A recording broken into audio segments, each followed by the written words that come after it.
Bien, Madame la Présidente, Messieurs les ministres, chers collègues, il est toujours amusant de voir des capitalistes venir nous donner des leçons de bonne gestion des finances publiques. C'est comme dans un bouquin mal écrit, pas celui de Monsieur le maire, celui-là j'en parlerai tout à l'heure. On connaît déjà la fin en lisant les premières pages. Parce que si je pouvais gagner 1 euro à chaque fois qu'un libéral me parlait de la dette pour justifier la privatisation totale de notre économie, moi je serais déjà millionnaire et encore aujourd'hui c'est le même refrain. Mais je voudrais sortir 2 minutes d'un débat qui a son importance, celui de l'utilité de la dette pour un État lorsqu'il veut investir, protéger, éduquer ou soigner sa population, puisque le président Coquerel vous a répondu. La charge de la dette augmente, vous dites. Terrible. D'accord. Eh bien, on va regarder pourquoi elle augmente. Et c'est assez simple.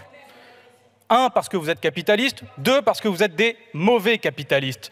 Parce que vous avez eu l'idée, aussi grotesque que stupide, d'emprunter massivement sur les marchés financiers en indexant les emprunts sur l'inflation.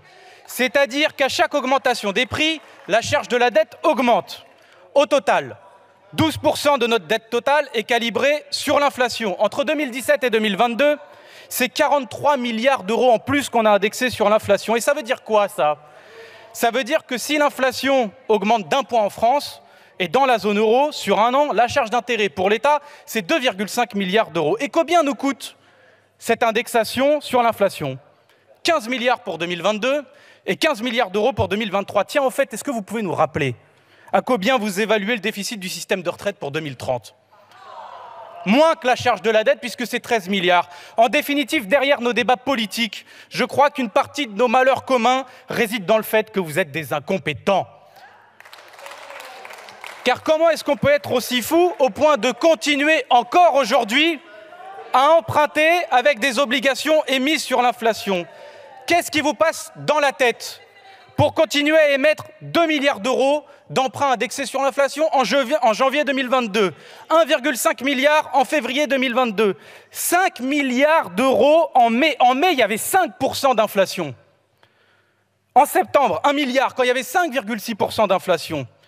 Plus de 16 milliards au total d'emprunts indexés sur l'inflation en 2022. Mais ça ne va pas. Déjà 7 milliards d'euros en 2023 indexés sur l'inflation. Et pire, Monsieur Bruno Le Maire n'a pas arrêté de se vanter sur le fait que la France avait l'inflation la plus faible d'Europe. Mais au lieu d'indexer les emprunts sur l'inflation française, il a indexé les emprunts sur l'inflation européenne qui est encore plus forte. En résumé, Monsieur Le Maire est sûrement un fin écrivain, mais un ministre médiocre. C'est à croire qu'il accorde plus d'importance aux courbes des fesses de ces dames qu'aux courbes des prix.